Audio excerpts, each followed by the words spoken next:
మమత ఒకేసారి 3 నాటకాలు ఆడుతోంది. అర్థం చేసుకున్నోడికి అర్థం చేసుకున్నంత. మోడీ మీద ద్వేషంతో వెధవ పనులు చేసే వాళ్ళని సమర్థించుకుంటే, రేపు పొద్దున ఇట్లాంటి వెధవలే మనకు పాలకులయ్యారంటే గనక ఆఫ్ఘనిస్తాను, యెమెను, లెబనాను, పాలస్తీనాల్లో బ్రతికినట్టు కుక్క బతుకు బతకాల్సి వస్తుంది మనం. అది గుర్తుపెట్టుకోవాల్సినటువంటి అంశం. మమతా బెనర్జీ చేస్తున్న నాటకం ఏంటంటే బొగ్గు కుంభకోణం. జార్ఖండ్‌లో ముఖ్యమంత్రి జైలుకి వెళ్ళొచ్చాడు.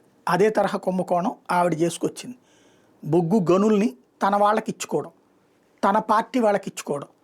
తన ఆడైతే జార్ఖండ్ ముఖ్యమంత్రి అయితే తన భార్య పేరుతోనూ, తన పిఏ పేరుతో, తన సోదరుడి పేరుతో కూడా తన పేరుతో తను ఒక గని కూడా కేటాయించేసుకున్నాడు.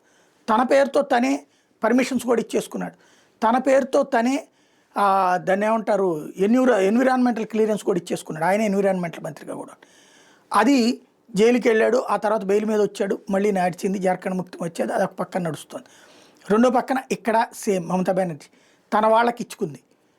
అక్కడ ఎట్లయితే కోర్టు వదిలేసిందో ఇక్కడ కూడా వదిలేస్తుందన్న ధైర్యం. కాకపోతే ఈడీ కేసు అయితే కనుక సీజ్ అవుతుంది ఆస్తులు. దాంతో భయపడిపోయి ఆ ఫైల్ లాక్కెళ్ళింది. దానికి తన పోలీసులను అడ్డుపెట్టింది. చేసింది ఒక రకంగా తన తప్పుని బహిరంగంగా కప్పిపుచ్చుకునేటటువంటిది.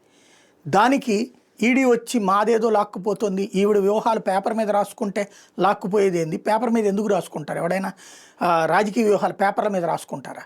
ఇంకోటి లిస్టు రేపొద్దు నువ్వు బయటికి అనౌన్స్ చేయవేయింది, దాంట్లో ఎవరిదో ఏంటి అన్నటువంటిది. ఊరికినే నాటకాలు. ఓన్లీ ఆమె లాంటి వాళ్ళ నాటకాలకి తల ఒగ్గేసి అవునని అమాయకంగా నమ్ముతున్నంత వరకు భారతదేశాన్ని రేపొద్దున మొఘల్ రాజులు వచ్చి పరిపాలించినా కూడా ప్రాబ్లమే ఉండదు.